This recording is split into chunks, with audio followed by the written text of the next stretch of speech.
کہ تم راتوں رات میرے بندوں کو، وہ 6 لاکھ کے لشکر کو بنی اسرائیل کے یہاں سے لے کر نکل جاؤ، بے شک تمہارا پیچھا کیا جائے گا، یہ لوگ تمہارے پیچھے آئیں گے۔ وہ پیچھے آئے تو سمندر میں اللہ نے راستہ بنا دیا، بنی اسرائیل تو نکل گئے، اور اسی راستے میں جب فرعونی نکلنے لگے تو اللہ نے دونوں پارٹ ملا دیے، قرآن میں آتا ہے، تو تباہ و برباد کر دیا۔ صحابہ نے کہا یا رسول اللہ وہ بڑھیا کا کیا قصہ ہے؟ تو آپ فرمایا کہ ہوا یوں کہ جب بنی اسرائیل مصر سے نکلے شام جانے کے لیے موسیٰ علیہ السلام کے ساتھ، تو وہ راستہ بھول گئے۔ تو حضرت موسیٰ علیہ السلام نے جو بنی اسرائیل کے علماء تھے نا، ان کو بلایا، ان سے مشورہ کیا جائے کہ یہ مسئلہ کیا ہے۔ حضرت موسیٰ علیہ السلام کو انہوں نے کہا کہ جب حضرت یوسف علیہ السلام کی موت کا وقت قریب آیا تھا نا، تو انہوں نے بنی اسرائیل سے ایک عہد لیا تھا کہ جب کبھی بھی تم واپس ملک شام گئے نا، تو میری لاش بھی قبر سے نکال کے لے جانا، مجھے وہاں پہ یروشلم میں دفن کرنا ہے۔ ان کا اچھا ٹھیک ہے جی بتاؤ قبر کی طرح۔ ان کا جی قبر بھی نہیں پتا ہمیں۔ انہوں نے کہا جی ایک بڑھیا ہے جس کو قبر کا ایڈریس پتا ہے، لیکن وہ کہتی ہے کہ موسیٰ کو میرے پاس خود بھیجو، میں اس کے ساتھ نیگوشیشن کروں گی تو جگہ بتاؤں گی قبر کی۔ حضرت موسیٰ علیہ السلام نے کہا ٹھیک ہے بات کر لیتے ہیں۔ تو کہا اماں بتا، انہوں نے کہا اس طرح نہیں ہے، مجھے اس کا معاوضہ ادا کرنا ہوگا۔ حضرت موسیٰ علیہ السلام نے کہا اس کا معاوضہ کیا؟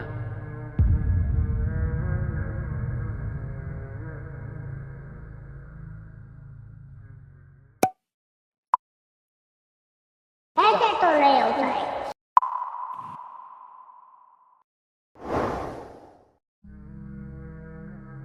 علی بھائی اگلا سوال ہے، میں نے اپنے بچپن میں ایک ذمہ دار بریلوی عالم اور مناظر مولانا سعید احمد اسد حفظہ اللہ کی زبانی ایک واقعہ سن رکھا ہے جس کی تصدیق علی بھائی سے مطلوب ہے۔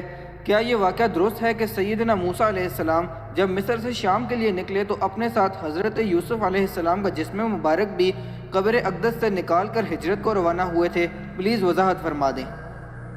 دیکھیں جی جو سعید احمد اسد صاحب ہیں نا جی حفظہ اللہ تعالیٰ، ان سے میری ملاقات بھی آپ کو پتہ ہے فیصل آباد میں ہوئی تھی۔ یہ بریلوی مکتب فکر کے چند ایجوکیٹڈ علماء میں سے۔ مجھے صحیح طرح یاد ہے کہ 1996 میں، یعنی آج سے 24 سال پہلے، جب میں انجینئرنگ یونیورسٹی میں سیکنڈ ایئر میں پڑھتا تھا، تو ویکینڈز پہ میں گھر آیا کرتا تھا، تو ان کی ایک میلاد کے موقع کے اوپر تقریر تھی۔ اس تقریر میں نے پہلی دفعہ شیخ ناصر الدین البانی رحمہ اللہ تعالیٰ کا نام ان کے منہ سے سنا تھا۔ میں خود بھی اس وقت کٹر بریلوی تھا، تو مجھے یاد ہے کہ سعید اسد صاحب اس وقت کہتے تھے، اس وقت داڑھی بھی ان کی کالی تھی، کہ اس وقت البانی صاحب بھی زندہ تھے۔ البانی صاحب فوت ہوئے 1999 تو کینسن اور سعودیہ ایک بیٹھے ہیں نا دا، ٹھیک ہے، تو حالانکہ وہ ان کا بھی کوئی نہیں ہے۔ آپ اس نے اہل بیت کی محبت میں جو احادیث جمع کی ہیں نا، تو میں نے آپ کو بتایا کہ عنقریب اس کو بھی یہ رافضی کہہ دیں گے۔ وہ ان کا نہیں تھا، وہ اللہ اور اس کے رسول کا ماننے والا تھا، بڑا محب اہل بیت بنا تھا رحمہ اللہ تعالی۔ تو البانی صاحب کا تعارف میں نے پہلی دفعہ ان سے سنا۔ میں نے بھی سعید احمد اسد صاحب سے یہ والی حدیث خود سنی تھی۔ خیر اس وقت تو مجھے اتنا آئیڈیا نہیں تھا حدیث کی کتابوں کا۔ بہرحال یہ جو حدیث انہوں نے بیان کی ہے نا، اس واقعے کا ذکر کیا، یہ بالکل صحیح سند سے ثابت ہے، اور یہ بڑا انٹرسٹنگ واقعہ ہے۔ یہ واقعہ آپ کو المستدرک للحاکم میں بھی مل جائے گا صحیح سند کے ساتھ۔ امام حاکم نے اس حدیث کو امام بخاری کی شرط پہ صحیح کہا ہے، امام ذہبی نے بھی ان کی موافقت کی ہے۔ یہ حدیث جو ہے وہ مسند ابی یعلا میں بھی موجود ہے صحیح سند سے، صحیح ابن حبان کے اندر بھی موجود ہے۔ یہ حدیث تفسیر ابن کثیر میں بھی موجود ہے۔ تفسیر ابن کثیر میں جو سورہ الشعراء کی آیت نمبر 52 ہے نا، حضرت موسیٰ علیہ السلام کے بارے میں آتا ہے نا کہ اللہ تعالیٰ فرماتا ہے کہ ہم نے ان کی طرف وحی کی تھی، وَأَوْحَيْنَا إِلَى مُوسَىٰ أَنْ أَسْرِ بِعِبَادِي إِنَّكُمْ مُتَّبَعُونَ، ہم نے موسیٰ کو وحی کی کہ تم راتوں رات میرے بندوں کو، وہ 6 لاکھ کے لشکر کو بنی اسرائیل کے یہاں سے لے کر نکل جاؤ، بے شک تمہارا پیچھا کیا جائے گا، یہ لوگ تمہارے پیچھے آئیں گے۔ وہ پیچھے آئے تو سمندر میں اللہ نے راستہ بنا دیا، بنی اسرائیل تو نکل گئے، اور اسی راستے میں جب فرعونی نکلنے لگے تو اللہ نے دونوں پارٹ ملا دیے، قرآن میں آتا ہے، تو تباہ و برباد کر دیا۔ تو اس آیت کے کانٹیکسٹ میں یہ سورہ الشعراء پارہ نمبر 19 آیت نمبر 52 کے کانٹیکسٹ میں امام ابن کثیر اس حدیث کو لے کے آئے ہیں جو حاکم کے اندر موجود ہے کہ نبی صلی اللہ علیہ وآلہ وسلم کسی گاؤں ایریا میں تشریف لے گئے تو وہاں پہ ایک دیہاتی شخص تھا، اس نے آپ صلی اللہ علیہ وآلہ وسلم کی مہمان نوازی کی۔ آپ بڑے خوش ہوئے، آپ نے اٹھتے ہوئے فرمایا کہ کبھی موقع ملے تو تم ہمارے پاس بھی آنا، دعوت دے دی۔ اس کے لیے تو آنر کی بات تھی۔ کچھ عرصے بعد وہ نبی علیہ السلام کو ملنے کے لیے آیا، آپ صلی اللہ علیہ وآلہ وسلم نے اس کی خوب مہمان نوازی کی، ایک تو بدلہ اتر گیا۔ پھر آپ نے اینڈ پہ فرمایا مانگ کیا مانگتا ہے؟ اس نے کہا یا رسول اللہ ایک اونٹ چاہیے جس پہ میں اور میرے گھر والے سواری کر لیں، ہاں اس پہ کجاوا بھی ہونا چاہیے، یعنی اچھی سیٹیں لگی ہوئی ہوں، اور 2-4 بکریاں مل جائیں جن کا دودھ دو کہ میں اپنا اور اپنا فیملی کا سلسلہ چلا دوں۔ یار اس زمانے میں بس سبسسٹنس لیول پہ یہی لائف گزارنے کا ذریعہ ہوتا تھا۔ یہ آج کل تو ہم جو لائف گزار رہے ہیں نا، یہ اس وقت کا امیر آدمی بھی نہیں تھا گزار سکتا۔ گندم کے دانے، سال کے دانے پورے ہو جائیں، دودھ کے لیے بھیڑ بکری رکھی ہیں، اللہ اللہ خیر صلی اللہ، اور کوئی کام ہی نہیں ہے۔ یہ جو آسائشیں ہیں ان کی وجہ سے ہمارے لیے مصیبت کھڑی ہوگی۔ ایک اونٹ اور چند بکریاں مانگی، اور کس سے مانگ رہا ہے؟ اللہ کے نبی سے، جن سے آپ کچھ بھی مانگ سکتے ہیں وہ اللہ سے لے کے دے سکتے ہیں۔ تو نبی اسلام فرمایا اوے تجھ سے تو وہ بنی اسرائیل کی بڑھی اچھی رہ گئی ہے جس نے موسیٰ علیہ السلام سے تو اس سے بہت بڑی چیز مانگ لی تھی۔ صحابہ نے کہا یا رسول اللہ وہ بڑھیا کا کیا قصہ ہے؟ تو آپ فرمایا کہ ہوا یوں کہ جب بنی اسرائیل مصر سے نکلے شام جانے کے لیے موسیٰ علیہ السلام کے ساتھ، تو وہ راستہ بھول گئے۔ تو حضرت موسیٰ علیہ السلام نے جو بنی اسرائیل کے علماء تھے نا، ان کو بلایا، ان سے مشورہ کیا جائے کہ یہ مسئلہ کیا ہے۔ تو انہوں نے پھر بتایا کہ حضرت بات یہ ہے کہ حضرت یوسف علیہ السلام، حضرت یوسف علیہ السلام کی نسل سے تھے نا، آگے بنی اسرائیل میں سے تھے نا حضرت موسیٰ علیہ السلام۔ ان دونوں کے درمیان آلموسٹ 1400 سال کا فاصلہ ہے، حضرت یوسف اور حضرت موسیٰ علیہ السلام کے درمیان۔ تو حضرت موسیٰ علیہ السلام کو انہوں نے کہا کہ جب حضرت یوسف علیہ السلام کی موت کا وقت قریب آیا تھا نا، تو انہوں نے بنی اسرائیل سے ایک عہد لیا تھا کہ جب کبھی بھی تم واپس ملک شام گئے نا، کیونکہ اصل ان کا وطن تو شام تھا، وہ تو حضرت یوسف علیہ السلام سورہ یوسف میں آتا ہے نا کہ بکھ کے وہاں تک پہنچے، پھر اللہ نے وہاں ان کو مرتبہ دیا تو بنی اسرائیل وہاں پہ شفٹ ہو گئے۔ لیکن یاد تو اپنے وطن کی ستاتی تھی، ان کو یہ بھی پتا تھا کہ اللہ نے وحی کے ذریعے بتایا ہوگا کہ الٹیمیٹلی آپ ابراہیمی مسکن کی طرف دوبارہ جائیں گے۔ تو انہوں نے یاد لیا تھا کہ جب تم لوگ یہاں سے شفٹ کرو نا تو میری لاش بھی قبر سے نکال کے لے جانا، مجھے وہاں پہ یروشلم میں دفن کرنا ہے جو میرا آبائی جگہ ہے۔ حضرت موسیٰ علیہ السلام نے کہا او ہو یہ تو پھر ہمیں راستہ نہیں ملے گا، یوسف علیہ السلام کو نال کھڑنا پڑنا ہے کیونکہ اللہ کی طرف سے ہو رہا تھا۔ ان کا اچھا ٹھیک ہے جی بتاؤ قبر کی طرف، ان کا جی قبر بھی نہیں پتا ہمیں، کیونکہ اس زمانے میں مزار نہیں ہوتے تھے، پوائنٹ ٹو بی نوٹڈ، مزار تو نہیں۔ اور یوسف علیہ السلام تو بہت بڑی شخصیت تھے، ان کا بہت بڑا مزار ہونا چاہیے تھا، وہاں وزیر خوراک رہے تھے وہ۔ انہوں نے کہا جی ایک بڑھیا ہے جس کو قبر کا ایڈریس پتا ہے، لیکن وہ کہتی ہے کہ موسیٰ کو میرے پاس خود بھیجو، میں اس کے ساتھ نیگوشیشن کروں گی تو جگہ بتاؤں گی قبر کی۔ حضرت موسیٰ علیہ السلام نے کہا ٹھیک ہے بات کر لیتے ہیں۔ تو کہا اماں بتا، انہوں نے کہا اس طرح نہیں ہے، مجھے اس کا معاوضہ ادا کرنا ہوگا۔ حضرت موسیٰ علیہ السلام نے کہا اس کا معاوضہ کیا؟ وہ تو ایکسپیکٹ کر رہے تھے کوئی پیسے، کوئی مال، کوئی بکریاں، کوئی اونٹ، جس طرح اس صحابی نے بھی مانگ لیا۔ انہوں نے کہا جی معاوضہ یہ ہے کہ میں جنت میں تمہارے ساتھ رہوں گا۔ اللہ، حضرت موسیٰ علیہ السلام کا رنگ فاق ہو گیا، چہرے پہ ناگواری کے اثار آ گئے کہ یہ کیا مانگ رہی ہے پھر دوسرا ہی میرے اختیار میں بھی نہیں ہے. تو حدیث کے الفاظ ہیں اللہ تعالیٰ نے اسی ٹائم حضرت موسیٰ کو وحی کی کہ آپ کمٹمنٹ کر لیں اس کے ساتھ. اوہ ہائے دینے والا تو اللہ ہے نا جی. موسیٰ السلام نے کہا ٹھیک ہے. اس لیے حضور نے اس اعرابی کو کہا او یار تجھے تو بڑھیا اچھی رہ گئی, یعنی تو مجھ سے جنت میں میرا پڑوس مانگ لیتا, تو نے مانگی تو دنیا کی چیز مانگی.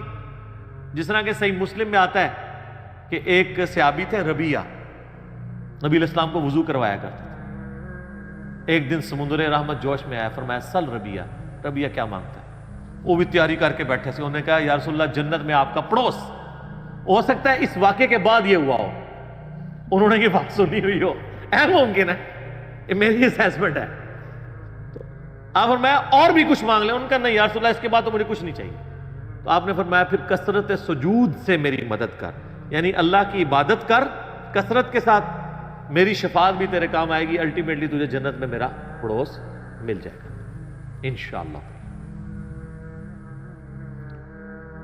بلکہ آپ لوگوں کے لیے خوشخبری, بخاری مسلم میں حدیث ہے کہ ایک صحابی ہے, ان کا یا رسول اللہ قیامت کب آئے گی؟ آپ نے فرمایا کہ تو قیامت کے لیے تو نے تیاری بھی کی ہے؟ تو اس نے کہا یا رسول اللہ میں تو بس موٹے موٹے دین پہ چلتا ہوں, فرائض پورے کرتا ہوں, کوئی ایکسٹرا نفلی باتیں میرے پاس نہیں ہیں. ہاں میں اللہ اور اس کے رسول سے محبت کرتا ہوں. تو آپ نے فرمایا پھر اللہ اور اس کا رسول تمہارے ساتھ ہوں گے. حضرت انس بن مالک کہتے ہیں کہ اسلام لانے کے بعد رسول اللہ کے کسی فرمان سے ہمیں اتنی خوشی نہیں ہوئی جتنا اس فرمان سے ہوئی کہ جو اللہ اور اس کے رسول کے ساتھ محبت کرتا ہے اللہ اور اس کا رسول قیامت والے دن اس کے ساتھ ہوں گے, یعنی اسے بھی پڑوس مل جائے گا. اور پھر حضرت انس بن مالک کے الفاظ ہیں بخاری مسلم, اے اللہ میں اللہ سے, اس کے رسول سے, حضرت ابو بکر و عمر سے محبت کرتا ہوں, گو میرے اعمال ابو بکر و عمر والے نہیں ہیں, لیکن یا اللہ مجھے بھی اپنا اور اپنے محبوب کا ساتھ قیامت والے دن نصیب فرما, آمین. ہم بھی دعا کرتے ہیں کہ گو ہمارے اعمال بھی صحابہ اور اہل بیت والے نہیں ہیں, تب بھی اللہ تعالیٰ محض اپنی رحمت سے, اپنے نبی علیہ السلام کی شفاعت سے ہمیں ان مبارک ہستیوں کا پڑوس قیامت والے دن نصیب فرمائے, آمین ثم آمین. اچھا تو اب وہ بڑھیا نے کہا کہ جی میں آپ کو پتہ بتاتی ہوں. اب وہ بڑھیا جناب ان کو ایک تالاب کے اوپر لے, حدیث کے الفاظ ہیں وہ تالاب بھی بالکل سبز ہو چکا ہوا تھا, یعنی بہت پرانا تالاب تھا, کوئی اتنا یوز میں بھی نہیں تھا, کوئی سمجھ لیں آج کل جس طرح کیچڑ والا کوئی جوہڑ ہوتا ہے. اس نے کہا جی اس پانی اس کا نا تالاب کا باہر نکلوائیں, اس تالاب کو خشک کریں. وہ تالاب خشک کیا گیا تو اس کی بیسمنٹ کے اندر اس نے نا ایک جگہ لوکیٹ کی کہ یہاں پہ آپ کھودیں, یہاں پہ اس کی قبر ہے. دسو کسی لبنی سی, اس مانے علم غیب ہی نہیں سی ہوتا, نہیں تو لب جانا. ٹھیک ہے, بزرگوں کہتے ہیں نا علم غیب ہے, وہ جب تک اللہ نہ بتائے تو پیغمبر کو بھی نہیں پتہ چلتا. تو خیر وہ قبر کھودی, اور حدیث کے الفاظ ہیں کہ انہوں نے حضرت یوسف علیہ السلام کا جسد انور نکالا, تو پھر بنی اسرائیل کے لیے جو ہے نا راستہ بالکل واضح ہو گیا, پھر وہ اپنے سفر پہ چل. تو یہ حدیث ہے جس میں حضرت یوسف علیہ السلام کا جسد انور وہاں پہ شفٹ کرنے کی بات ہے. لیکن اس حدیث کے اندر ایک اشکال بھی ہے, میں اس کو کلیئر کر دوں. اس حدیث میں الفاظ ہیں کہ حضرت موسیٰ علیہ السلام نے کہا وَاسْتَخْرِجُوا عِظَامَ یوسف, یوسف کی ہڈیوں کو یہاں سے نکالو. اس کی وجہ سے بعض لوگ یہ کہتے ہیں کہ جی یہ تو حضرت یوسف علیہ السلام کا تو جسم معاذ اللہ سلامت نہیں تھا, وہ تو ہڈیاں شفٹ کی گئی ہیں. شیخ البانی رحمہ اللہ تعالیٰ سلسلہ احادیث صحیحہ میں لکھتے ہیں کہ میں بڑا عرصہ پریشان رہا کہ ہمیں تو صحیح احادیث کی روشنی میں یہ بات پتہ ہے, ایون قرآن سے بھی اشارہ ملتا ہے, میں بعد میں بتاتا ہوں آپ کو, کہ انبیاء کے جسموں کو مٹی نہیں کھاتی ہے. تو یہ کیسے ہو سکتا ہے کہ یوسف علیہ السلام کے ہڈیوں کا ڈھانچہ وہاں پہ ہو؟ تو کہتے ہیں میرا مسئلہ حل ہوا جب میں نے سنن نبی داؤد میں وہ حدیث پڑھی نا, حضرت تمیم داری نے کہا یا رسول اللہ صلی اللہ علیہ وآلہ وسلم آپ یعنی کھڑے ہو کے خطبہ دیتے ہیں تو میں آپ کے لیے ایک ممبر نہ تیار کروا دوں جس پہ آپ بیٹھ کے تھوڑی دیر آرام کر لیا کریں. تو اس میں پتہ کیا الفاظ ہیں, وہ کہتے ہیں یحمل عظامک, اس ممبر پہ آپ اپنی ہڈیاں رکھ سکیں. ہونا تو چاہیے تھا جسم رکھ سکے. تو البانی کہتے ہیں کہ وہ مجھے پتا چلا کہ یہ عرب کے لوگ محاورتاً یہ لفظ بولتے ہیں, یعنی وہ جسم, ہڈیوں کے ایکویلنٹ جسم اور جسم کے لیے ہڈیاں استعمال کرتے ہیں. جیسے ہمارے جسم میں درد ہو تو ہم کیا کہتے ہیں, میری ہڈیاں ٹوٹ رہی ہیں. اس کا یہ مطلب نہیں ہوتا کہ فزیکلی کوئی ہڈیاں ٹوٹ رہی ہیں, جسم میں درد ہے. بریانی کھائی ہے تو سینے میں آگ لگی ہوئی ہے, اس سے مراد وہ فائر نہیں ہوتی, یہ محاورہ تھا. تو کہتے ہیں اس صحابی نے یہ بھی کہہ سکتا تھا یا رسول اللہ جس پہ آپ آرام کر سکیں, اس نے لفظ کیوں استعمال کیے کہ یحمل عظامک, آپ کی ہڈیاں, آپ اپنی ہڈیاں اس پہ رکھ سکیں. تو ہڈیاں اپنی کو رکھ سکتا ہے. تو اس اشکال کا جواب ہو گیا. اب آ جائیں اس آیت کی طرف جو میں نے کہا قرآن میں, وہ سورہ سبا ہے, آیت نمبر 14. اعوذ باللہ من الشیطان الرجیم, بسم اللہ الرحمن الرحیم. یہ بڑا مشہور واقعہ ہے. حضرت سلیمان بن داود علیہ السلام, آپ کو پتا ہے جب یہ فوت ہو گئے تو یہ ہیکل سلیمانی تعمیر کروا رہے تھے, تو ایک عصا کے سہارے یہ کھڑے رہے. اس کا ذکر ہے. فلما قضینا علیہ الموت, جب ہم نے ان پر موت وارد کر دی, ما دلہم علی موتہ الا دابۃ الارض تأکل من سأتہ, تو ان کی موت کی خبر نہیں دی مگر اس زمین کے کیڑے نے جو ان کے عصا کو کھا گیا. اب وہ عصا کے سہارے, ظاہر کرسی بھی بیٹھے ہوں گے, یوں کر کے سہارا لیا ہوا ہوگا, جس سے فیل یہ ہو رہا تھا کہ وہ زندہ ہی ہے. لیکن کسی جن کی یہ بھی جرت نہیں ہوئی ہے کہ, روب اتنا تھا کہ کسی کی یہ بھی نہیں جرت ہوئی کہ کہیں فوت ہی نہ ہو گئے ہوں, کہ اٹھ کے نماز بھی نہیں پڑھ رہے, کتنے دنوں سے جسم اسی طریقے سے ہے, اتنی بھی ان کی جرت نہیں تھی, ڈرتے تھے. فلما خر, جب ان کا جسم نیچے آیا, یعنی کیا ہوا کہ وہ دیمک جو ہے نا اس کو چاٹ گئی. تو سر دیمک ایک دن میں نہیں چاٹتی, یہ مہینوں کی گیم ہے کہ وہ عصا کو دیمک کھاتی رہی جب تک وہ ہیکل سلیمانی تعمیر نہیں ہو گیا, ٹیمپل آف سلیمان. تو قرآن کہہ رہا ہے کہ حضرت سلیمان علیہ السلام اس کے سارے پہ رہے, تو اس کا مطلب ان کا جسم بھی سلامت, فریشنس بھی سلامت, آنکھوں کی چمک بھی سلامت, سب کچھ.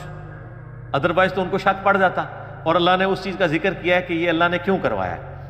اللہ کہتا ہے جیسے ہی وہ ان کا جسم نیچے آیا, اب یہاں ہونا چاہیے تھا جسم نیچے آیا تو فرشتوں نے تھام لیا, نہیں سر انج نہیں ہوا, زمین تے ہی آیا, کوئی گستاخی نہیں ہوگی, بے ادبی نہیں ہوگی.